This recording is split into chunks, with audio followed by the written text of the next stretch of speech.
If you have the first, second, third, or fourth pick in your upcoming draft, so an early round pick, then this video is for you. These are my favorite videos to make, man. They help me learn game theory and kind of how to draft and ADP differences. So I want to share with you guys my findings, share with you the data that I found, the numbers that I've crunched. From the top, I just got to say, man, remain water. Don't be rigid. Be flexible. Every draft, every league, you know, the players in your league, they're all different, dude. I got a guy in one of my leagues, man.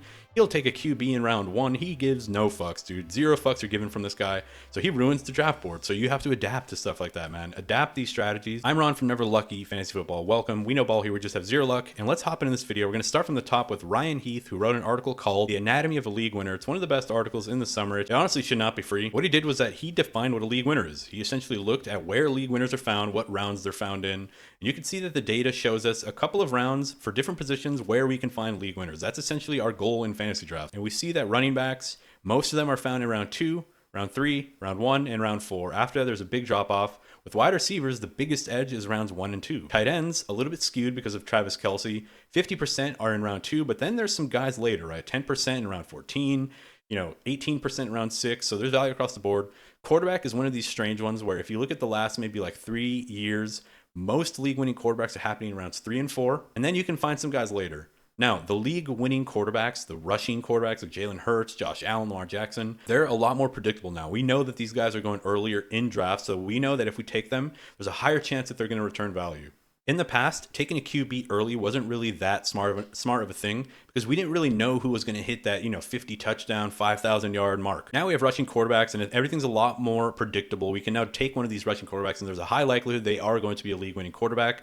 That really changes things. It changes how we draft. And also from that article, Ryan Heath also said that the running back dead zone is basically dead. And I agree with that. So currently running backs are being drafted less and less in the top 40 picks. So in 2017, 19 running backs were going off the board, so almost half of the picks were running backs.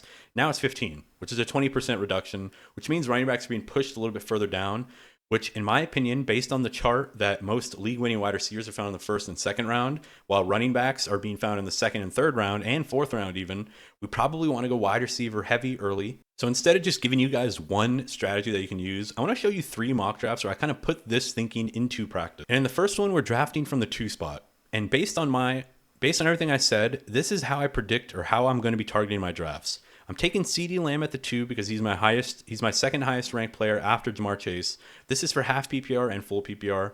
And then in the second round, I take Chase Brown because I think he has league-winning RB1 upside in his realm of possibilities.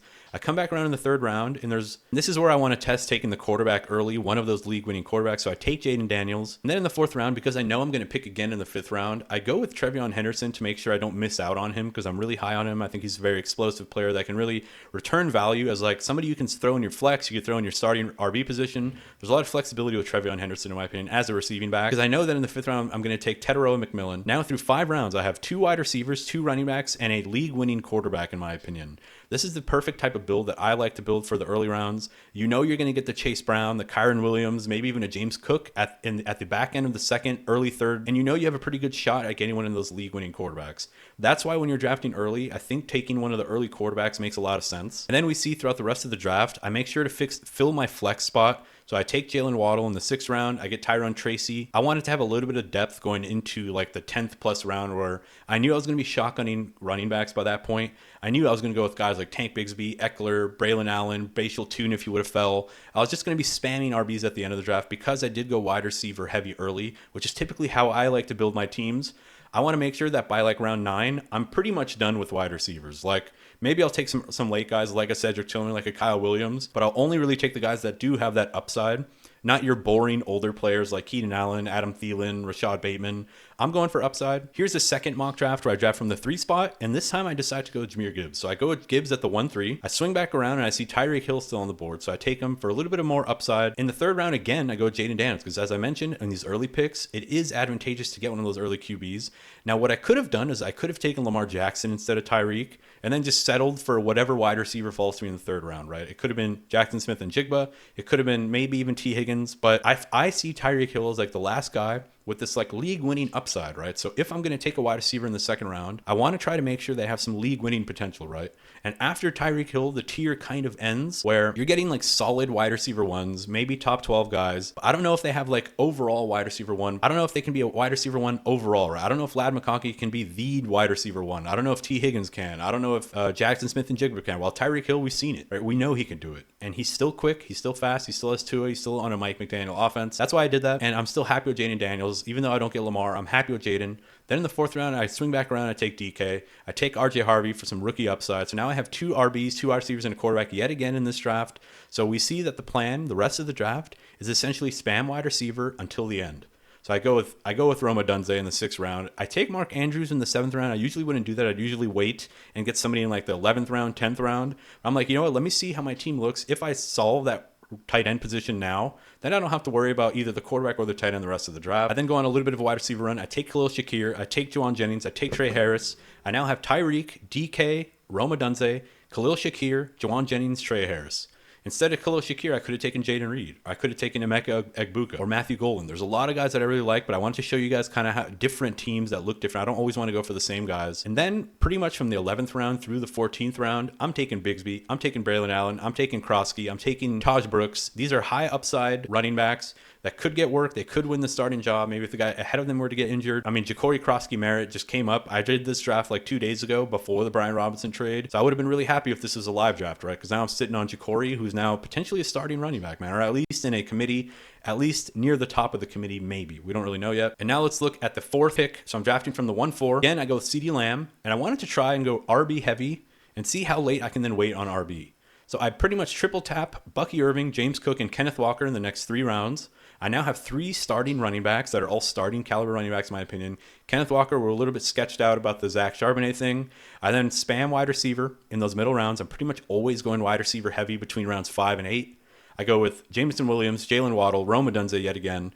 I then solve my quarterback situation because I do have CeeDee Lamb. I do see Dak there in the 8th round. I pull the trigger on Dak because I want the stack. And then I start looking back toward running back at this point. I take Zach Charbonnet. I take Jake Ferguson with a triple stack with him and Dak. That's one of my favorite ways to draft currently, where if you can get CeeDee Lamb, Dak, and Ferguson, that's a nice little triple stack that I quite like. At the end of the day in fantasy football, we want to try to get players on good teams, on good offenses. The Dallas Cowboys are expected to have a really bad defense, a really good offense. They're going to be throwing the ball quite a lot. They're going to want to run the ball, but I don't know if they're going to be able to. So this is kind of like a Bengals 2024 situation for the Cowboys. So the more pieces you can get of it, the better, in my opinion. And although I kind of committed to just spamming running back the rest of the way, I see Trey Harris still sitting there in the 11th round. Too much upside for a young rookie on a Justin Herbert offense. I grab him. And then swing back around. I get Braylon Allen. I get Ja'Cory Kroski again. And in the 14th round, I could have just grabbed Woody Marks.